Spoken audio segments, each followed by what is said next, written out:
Greetings, dear listeners. My name is Tsunile Kanyile. I'm an honor student in urban and regional planning.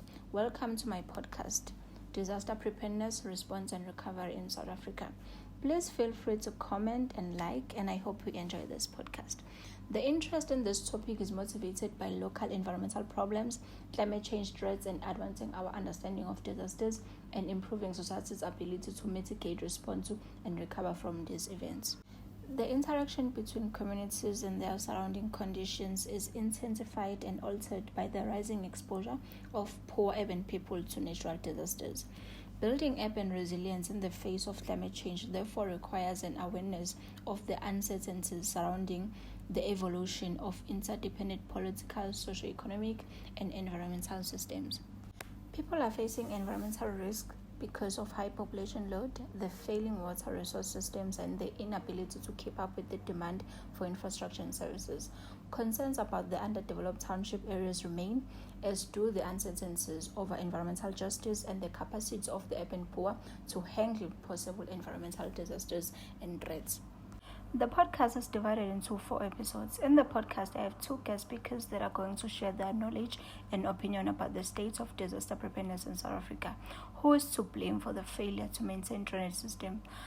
How planning laws seek to address these problems? What causes these disasters and how can we overcome them?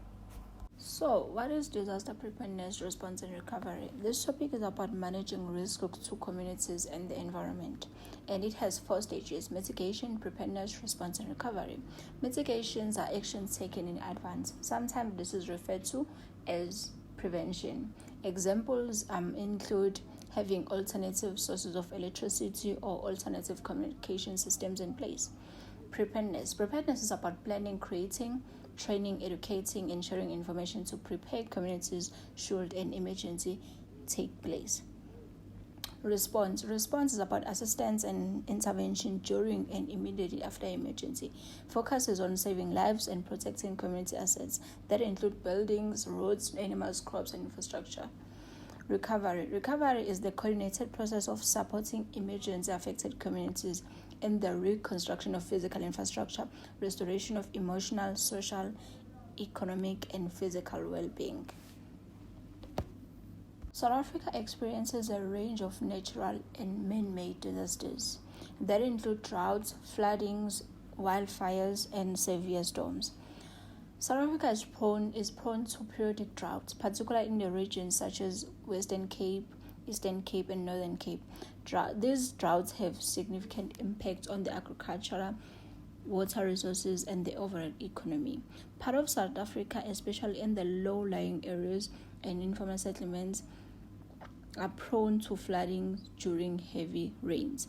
Flood events can cause damage to the infrastructure, displacement of communities, and loss of lives. The country experiences wildfires, particularly in the drier regions such as Western Cape and in some part of Eastern Cape.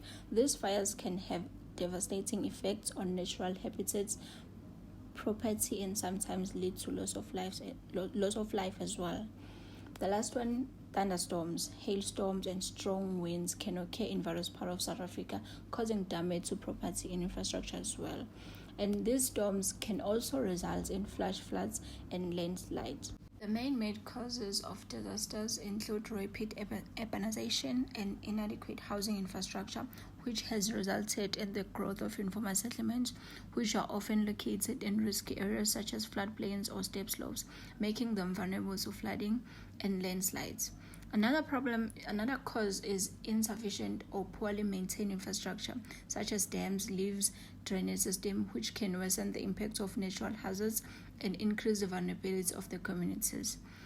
Poverty, inequality, and limited access to resources and services can amplify the effects of disasters as marginalized communities often lack the necessary resources to cope with and recover from disasters effectively.